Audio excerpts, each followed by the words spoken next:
నిన్న హైదరాబాదులో మీడియా సమావేశం నిర్వహించినటువంటి పవన్ కళ్యాణ్ గారి వ్యాఖ్యలు చూసిన తర్వాత రాజకీయాలతో సంబంధం లేని తెలంగాణలోని కొందరు పౌర సమాజం కూడా ఆశ్చర్యపోయి, అరే ఏనేంటి ఇలా మాట్లాడుతూ ఉన్నారు, ఇంతకుముందు ఇలా మాట్లాడారు, ఇప్పుడు ఇలా మాట్లాడారని చెప్పి కొన్ని పోస్టులు పెద్ద ఎత్తున సోషల్ మీడియాలో కోర్స్ వైరల్ అవుతూ ఉన్నాయిలేండి.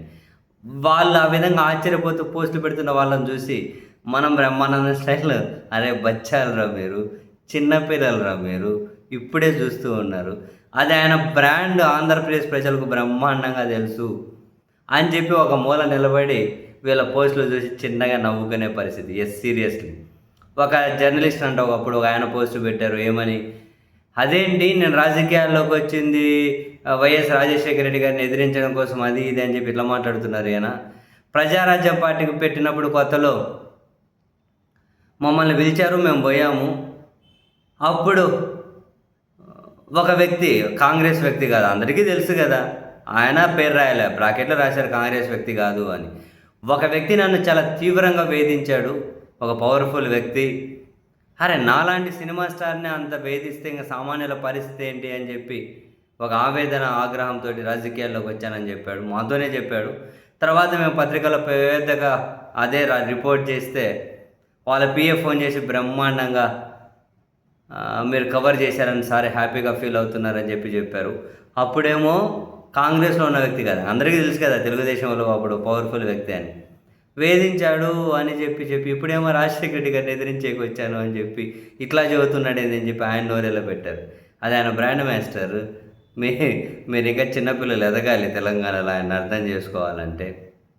మరో పోస్టు, అదేంది ఇంతకుముందు అయినా సినిమా హాళ్ళల్లో జాతీయ గీతాలు, వందే మాతరాలు, జనగణ మనలు ఏంటి, నాకు చిరాకు, నాకు విసుగు.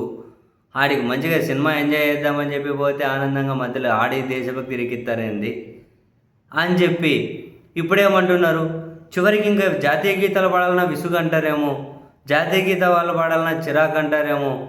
అసలు దేశభక్తి కొరబడిపోతుంది, దేశం అనేది లేకపోతే ఎట్లా, అది ఇది అని చెప్పి నిన్న ఆయన ఊగిపోతూ ఉన్నారు. ఇవి పోస్ట్ చేశారే, ఇంతకుముందు ఇట్లన్నారు, ఇప్పుడు ఇట్లన్నారే ఏంది అని.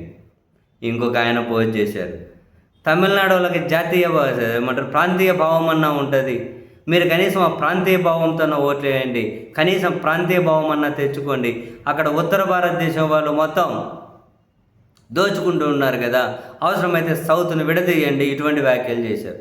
తీరా నిన్నేమంటారు, అసలు ప్రాంతీయవాదమే ఒక ఉగ్రవాదం. ఈరోజు తెలుగుదేశం పార్టీ పత్రికలకైనా అదే హెడ్డింగ్ పెట్టాయి, ప్రాంతీయవాదమే ఒక ఉగ్రవాదం అంటున్నారు. అదేంది మాస్టరు, తమిళనాడులో ప్రాంతీయ భావం ఎక్కువ ఉంటుంది, అలాగా మీరు తెచ్చుకోండి అని చెప్పిన వ్యక్తి ఈరోజు ప్రాంతీయ భావం ఉగ్రవాదం అని ఎత్తున్నాడు. నార్త్ ఇండియన్లు దోచుకుంటున్నారు, నార్త్ ఇండియన్ ఆధిపత్యం ఏంటి అన్న వ్యక్తి ఈరోజు నార్త్ ఇండియన్, అసలు అంతా మనోళ్ళు నార్త్ ఇండియా లేకపోతే ఎట్లా, north Indian south Indian divide చేస్తారు ఏంది అని చెప్పి మాట్లాడుతూ ఉన్నారు. మీరంతా జూజూబీ అబ్బా, ఇటువంటి ఆంధ్రప్రదేశ్ ప్రజలు ఆరితేరిపోయారు ఇట్లాంటివి.